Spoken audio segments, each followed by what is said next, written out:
How do you start the full-time travel lifestyle? How to get started with this lifestyle may be one of the most complex questions there is.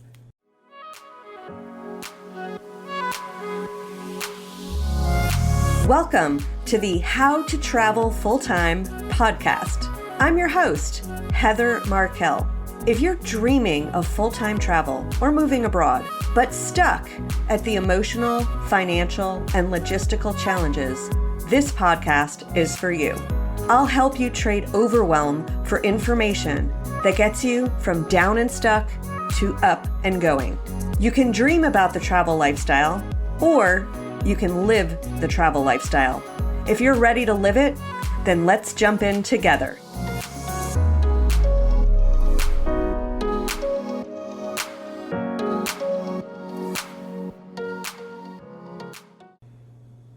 In today's episode, I'm going to tackle one of the bigger questions people ask when they're starting to explore the travel lifestyle.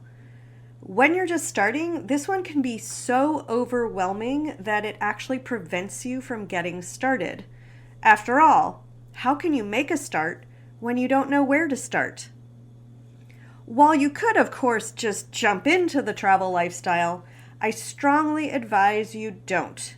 It took me 9 years, to work through my fears of changing my life, and then a year of planning. Those biggest fears of mine that I mentioned in a previous episode really kept me stuck from even making one step or even daring to brainstorm whether this lifestyle was even possible. This is why I encourage you to take a good, hard look at your fears as a true first step to starting the lifestyle. My work with my clients always makes room for these fears because until they're confronted, it's really hard to make any progress with planning. I hope this podcast helps you reduce how long that it takes you to start your travel lifestyle. So as someone that's been living this lifestyle for a while, here are some of my ideas for you on how to get started with the travel lifestyle. The first thing you can do is take a long vacation. If you're working a 9 to 5 and you're not quite sure that this lifestyle is right for you and you're wondering whether or not you'll even like it, you could start with a longer trip.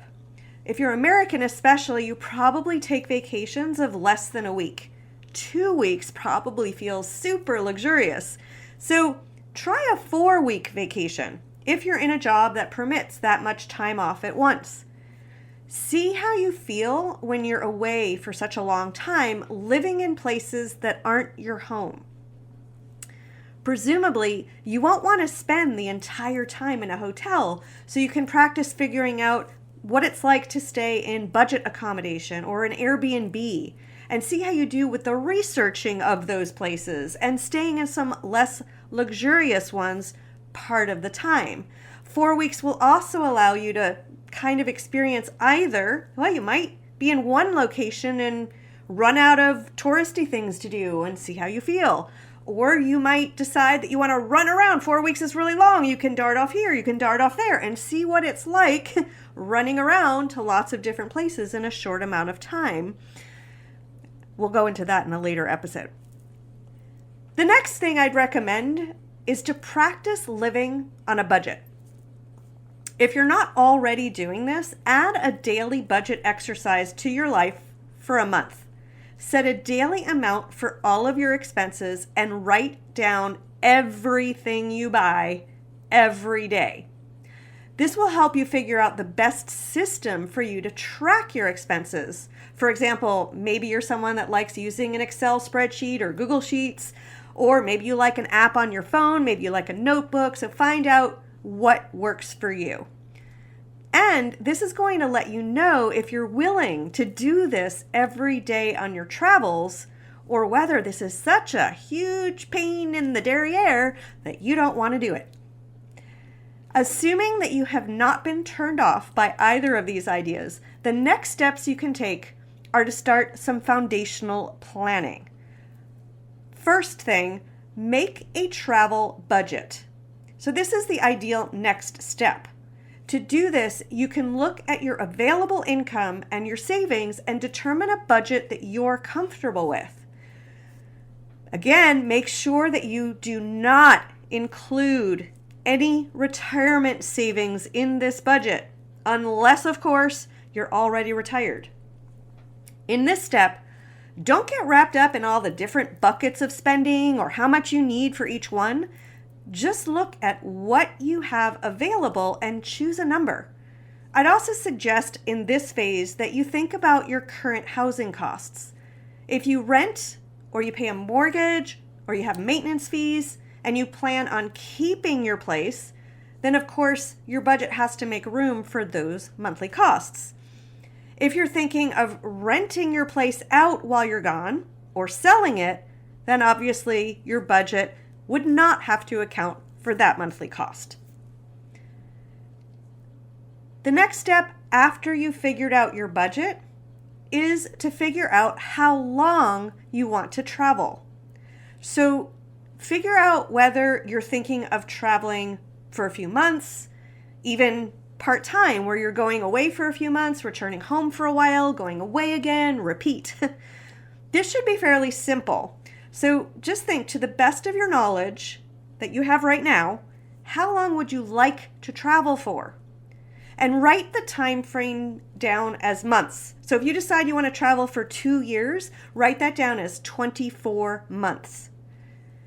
As a final step, think about some places you want to go and look at where your budget would work. So trying to keep this really simple and not too overwhelming, the last thing to do is figure out where the budget that you designed for the timeline you created will work. You can use a site like Numbeo.com, I'll put that in the show notes, for your cost of living, right? So it's a website where you can kind of compare notes and understand what it's like if you lived there, general housing costs, food costs, things like that. So it gives you an idea of how far your money will stretch. Remember, this is a simplistic idea of what places in the world will allow you to spend per month the amount of money that you chose. Clearly, there are more complicated things to consider in your budgeting, right? Like visa timeframes, specific costs of living. But for the sake of keeping this simple and not getting overwhelmed, this will get you started. And that's the point here. In this episode, I just wanted to show you how easy it can be just to take a couple of easy steps so you can just open your mind and expand into understanding that this lifestyle really is possible. Now, if by chance you have a very low budget and this last bit of research left you very limited options of where to go, you could consider traveling less time as one way to increase your monthly budget, and then take another look at all of the options. If you want to go even deeper with the Getting Started piece, I offer a free webinar that explores this a bit further. And if you'd like to attend it, you can sign up at heatherbegins.com/full-time travel webinar sign up. I'll put the link in the show notes too. So that's it for this episode. And yes, it really can be this simple to start traveling full-time. You can bring in the complexities later, but try working on these steps for now and see how you go.